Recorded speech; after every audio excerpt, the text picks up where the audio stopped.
What if the war you're losing is the one you can't even see?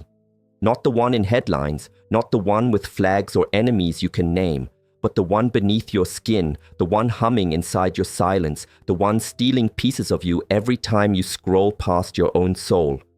You woke up again today feeling a heaviness you can't explain, didn't you? Something is off. But the world keeps telling you you're fine, productive, doing great. But something deeper is unraveling. Because you weren't born numb. You were taught to abandon the alarms in your body, to mute the screams that rise when you betray yourself in small, silent ways. There's a war going on, and it's not out there. It's inside you. It's in the moment you swallow truth to stay liked. It's in the breath you hold when your spirit says no, but your smile says yes. This isn't just burnout. This isn't just anxiety. This is soul erosion. This is the slow violence of a spiritual war disguised as a normal life.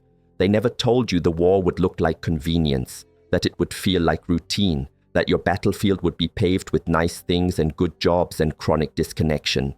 They never told you that the enemy would use your own thoughts as weapons, that silence would be louder than bombs, that every time you ghost your intuition, you bleed without knowing it. This isn't metaphor. This is the terrain of your unseen collapse. And you're not crazy for feeling like something is breaking, because it is. Your soul is tired of pretending. Your body is tired of carrying what your mind refuses to confront. You are in a war. Not someday, not symbolically, now. And the most dangerous thing about it is how easy it is to forget that it's happening. Because this war doesn't scream. It whispers. It disguises itself as being agreeable, as being efficient, as being on top of things. It wraps itself in smiles and to-do lists and the chase for approval. It lets you function just enough to believe you're surviving.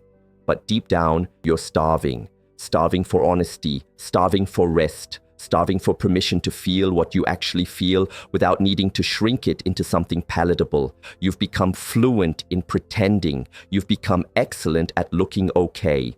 But excellence in masks is not the same as peace. You've learned how to perform, not how to exist. You've mastered how to stay busy, not how to be well. You laugh, but it doesn't reach your chest. You work, but it doesn't feed your spirit. You give, but it drains you dry, and no one sees it, because you've been taught that visibility is weakness, that softness is failure, that asking for help is too loud, too much, too real. But real is what you need. Not another filtered version of healing, not another polished affirmation glued over a festering wound. You need truth like oxygen. You need to remember who you were before the world convinced you to amputate your own aliveness for the sake of fitting in. You need to remember that your grief is not a burden, that your rage is not unholy, that your longing is not a sign of failure. It is a sign that your soul still believes there is more than this. You don't have to win this war by force. You win it by remembering, by returning, by choosing to listen when everything around you tells you to distract. You win by breathing into the parts of you that feel unlovable, by showing up for your brokenness without trying to fix it into something inspirational. You win by resting in the fire without dousing it, by letting the smoke teach you what still needs to burn. This war isn't asking you to fight harder. It's asking you to stop abandoning yourself, to stop negotiating your worth with a culture that feeds on your insecurity, to stop pretending your soul is fine when it's starving for something real. It's asking you to be brave enough to unravel, to unbecome, to descend before you rise. You are not alone in this. Millions are walking around smiling with shattered spirits, but you, right now, have a choice. You can numb it again, scroll past this moment, go back to sleep, or you can listen, you can pause, you can feel the tremble in your chest and know it's not weakness, it's the sound of awakening. You didn't choose the war, but you were handed the weapons, soft, seductive, and lethal. Distraction, the first one. Easy to carry, easier to justify. Scrolling until your spirit forgets what it came here to feel. Chasing likes when what you crave is being seen. Then comes comfort, dressed like safety. But it's a cage. Because growth doesn't bloom where nothing ever hurts. You've been taught to run from the discomfort, to medicate your emotions with noise, with goals, with polished smiles and calendar invites. But numbing is not healing. It's just anesthesia for a soul that's been bleeding in silence. Validation is another drug, more addictive than anything you can snort or swallow. You've been conditioned to outsource your worth, to let applause become your compass. But do you even recognize yourself without the claps? Can you hear your own voice beneath the noise? The war rages not through chaos, but through calm conformity, through the quiet ticking of a life that never questions why it's ticking at all. Even logic, even reason, can be a shield. When you dissect your pain until it's no longer allowed to be felt. When you explain away your emptiness like a spreadsheet, like a problem to solve rather than a soul to sit with. These are not tools of liberation. They are the chains we polish to look like wisdom. They are the cloaks we wear to seem strong when we are starving for truth.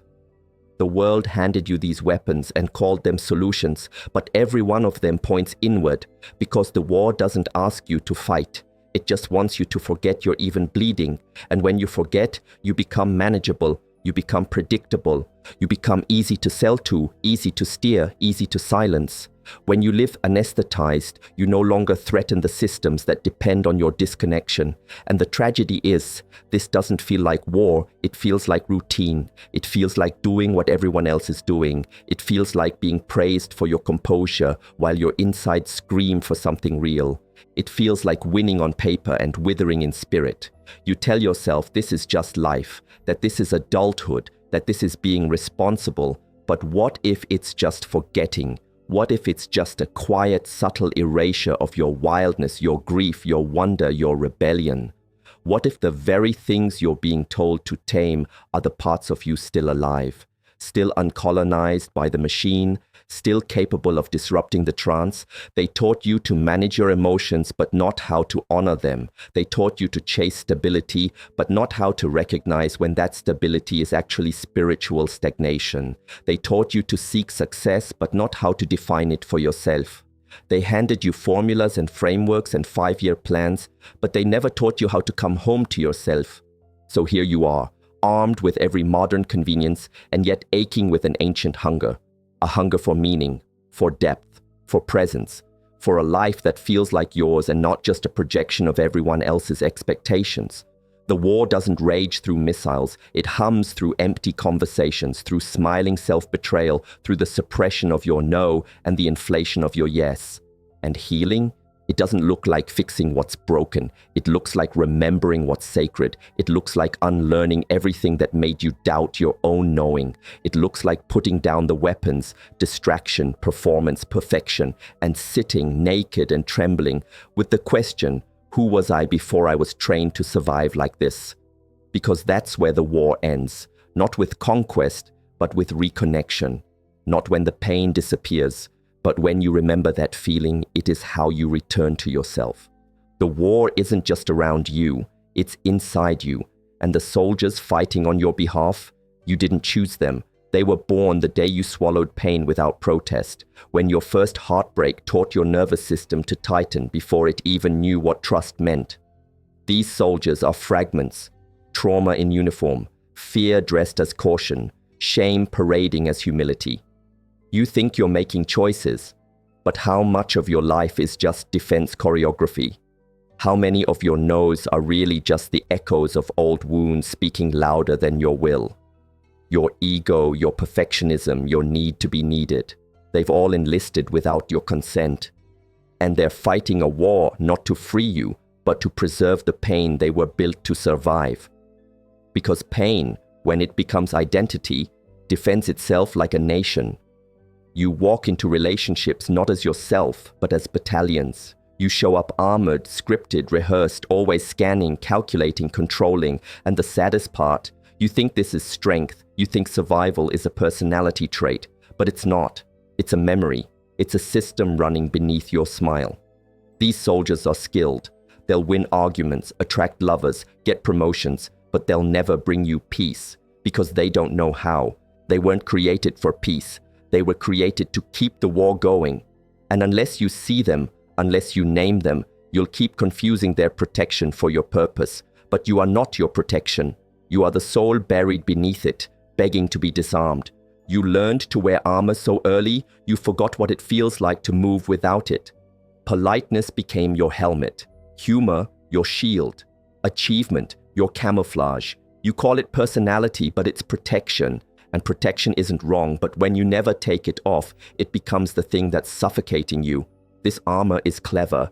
It wins you praise, makes you digestible, keeps you safe from rejection, but it also keeps you separate from others, from truth, from yourself. Every time you fake a smile when your soul is collapsing, every time you say, "I'm fine," just to be less of a burden, you weld another layer.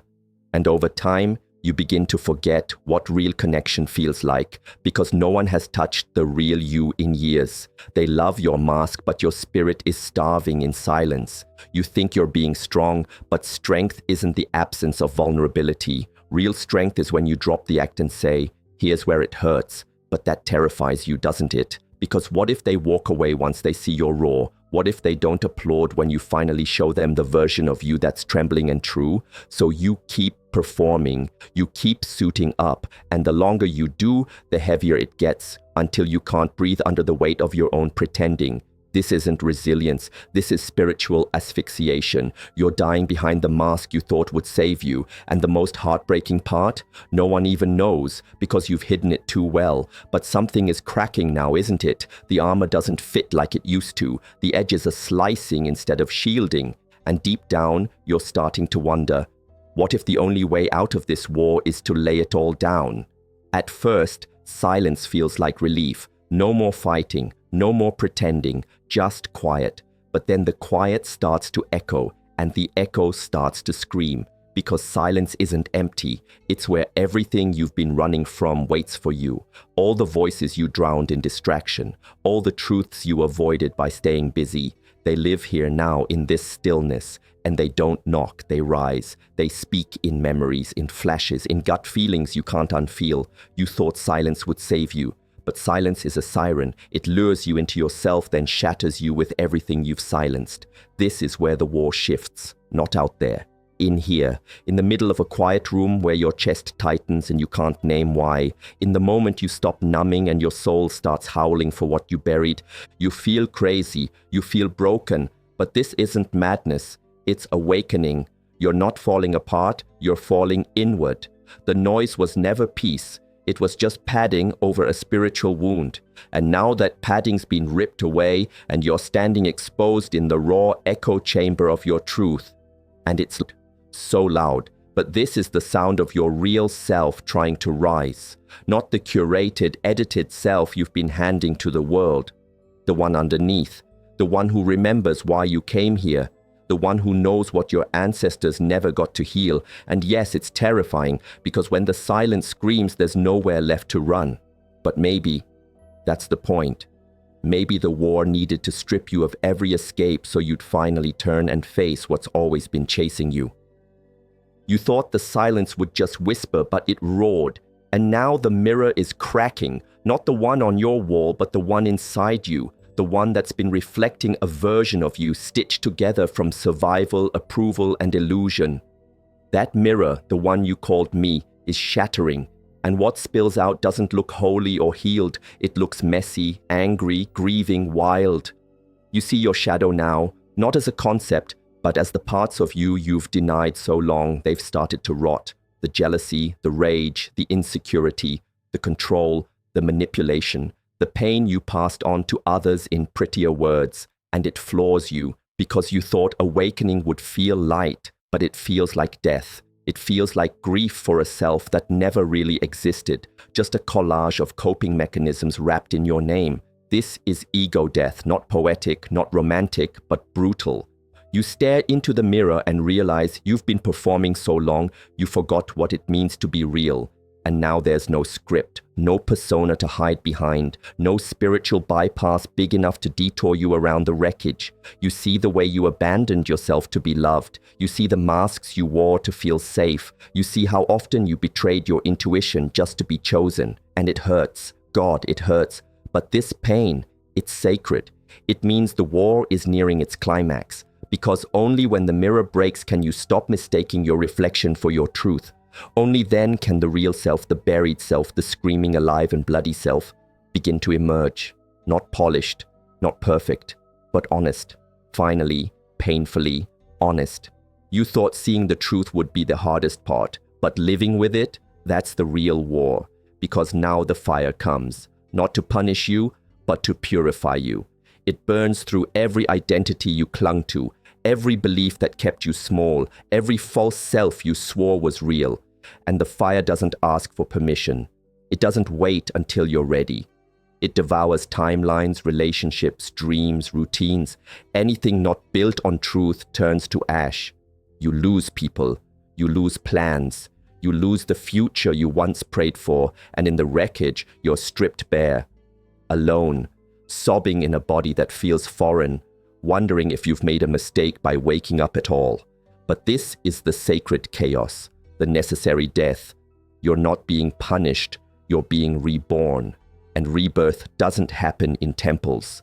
It happens in the fire. It happens in the nights you scream into pillows, the mornings you stare blankly at walls, the moments you wonder if anyone else feels this lost. They do, they just don't talk about it. Because this part is unglamorous, unmarketable, but it's holy. This is where the soul rebuilds, not on your terms, but on truths. The ego cannot survive this furnace, and that's the point. You are being dismantled so you can remember who you were before the world convinced you to be someone else. And yes, it hurts. But pain is the proof that something sacred is happening. The fire is not the end. It's the alchemy, and no one escapes it. Not the brave, not the wise, not even the ones who pray the hardest. Everyone burns. The question is, will you let it remake you? There comes a moment when the fire dies down. Not because the war is over, but because you're no longer trying to outrun it. You sit in the ash, you breathe. And for the first time, you're not grasping for who you used to be. You're not scrambling to rebuild an identity that fits into someone else's approval. You're just here, raw, present, real. And it's not peaceful, not yet, but it's honest. And in a world built on illusion, honesty is a revolution. You start to realize that the war was never meant to be won. It was meant to wake you, to strip away everything that wasn't yours. You stop asking when it ends. You stop fighting your grief, your rage, your longing. Instead, you start listening to them. You stop numbing the discomfort and begin welcoming it as a teacher. You let go of the fantasy that healing means perfection. You understand now healing means integration. Letting your brokenness walk beside your brilliance, letting your fear hold hands with your faith. You stop needing answers. You begin living the questions. This is where you finally exhale. Not because the battlefield vanished, but because you finally stepped off the treadmill of becoming. You stopped trying to outrun your darkness and began to hold it like a child, tender, trembling, divine. And in that embrace, the war loses its grip, not because it ends, but because it no longer defines you. You're not here to escape the fire. You're here to carry its light, not as a warrior, as a witness, as a soul who remembered the truth mid-battle and chose to stay awake anyway. Because now you know that stillness is not surrender, it's clarity. That softness is not weakness, it's power refined by compassion. You begin to see that the moments you thought were your unraveling were actually the moments you were finally meeting yourself beneath the noise. The fire stripped you down, yes, but it also revealed your gold. The kind of truth that doesn't need to be shouted, only lived. You stop begging life to be gentle and start letting life be honest. You trade performance for presence. You trade safety for aliveness. And slowly something ancient within you starts to rise. Not with urgency, but with rootedness. The kind of rising that doesn't announce itself, but alters everything it touches. You begin tending to yourself like sacred ground. You speak to your pain with reverence, not resistance. You no longer see your sadness as something to fix, but as something to honor. Your joy is no longer a mask. It's a pulse, a presence, a return. You notice the way the wind feels against your skin, the way your breath deepens when you let go of control, the way your body softens when you stop making yourself wrong for feeling deeply. You realize that wholeness was never about having it all together. It was about giving every part of you a seat at the table, even the messy, even the lost, even the angry, the confused, the still healing. You invite them all in and call it home. You no longer live to prove, you live to embody, to root, to remember. The fire didn't just burn away your illusions, it baptized you into something more honest, more sacred, more alive than any version of yourself you tried to manufacture. You don't need to be reborn, you just need to return to the you that existed before the edits, before the masks, before the forgetting, and now you walk differently, not lighter, not heavier, but truer. And in your wake, you leave a quiet trail of permission for others to do the same. This is not the end of the war. It's the beginning of your sovereignty, not because you conquered your pain, but because you chose to befriend it. Not because you finally became whole, but because you stopped needing to be. And that quiet, radical choice to stay with yourself when it would have been easier to run, that is what transforms everything.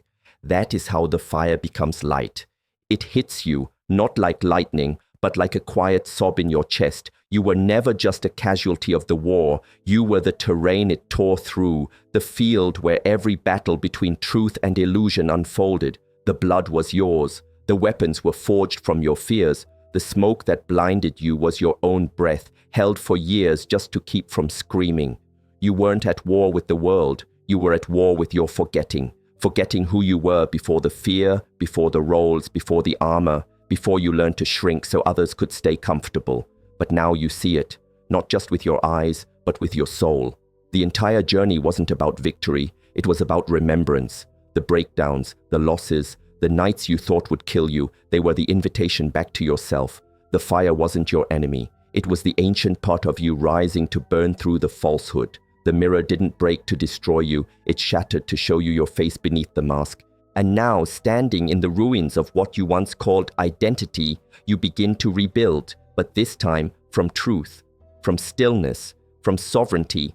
No more shape-shifting to survive, no more handing out pieces of your soul for scraps of belonging. You faced the war within and made it through not by winning, but by no longer abandoning yourself in the crossfire. You are no longer asleep, no longer compliant. You are sacred ground. And the next time the war comes knocking, it will find no victim here, only a soul who knows it was never broken, only buried, only waiting, and finally home.